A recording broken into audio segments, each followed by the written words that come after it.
सिंधुदुर्ग जिल्ह्यातील डोंगराळ असलेल्या वैभववाडी तालुक्यात मुसळधार पाऊस पडतोय। वैभववाडी शहरात पडणाऱ्या पावसामुळे नगरपंचायत वैभववाडीने बांधलेली लाखो रुपये खर्च केलेली गटारं तुंबली आहेत। त्यामुळे गटारात पाणी न जाता पाणी रस्त्याने वाहत आहे। वैभववाडी बाजारपेठेत पाणी भरून गटारं तुंबली आहेत। या तुंबलेल्या पावसाच्या पाण्यामुळे दुकानदारांचे व ग्राहकांचे मोठे हाल होत आहेत।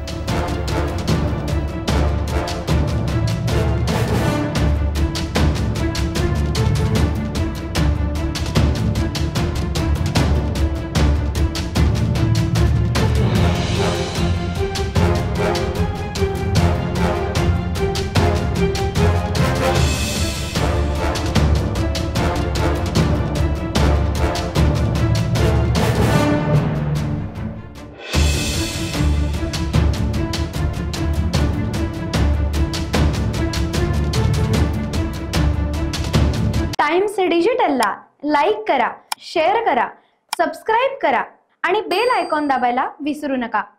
Times digital.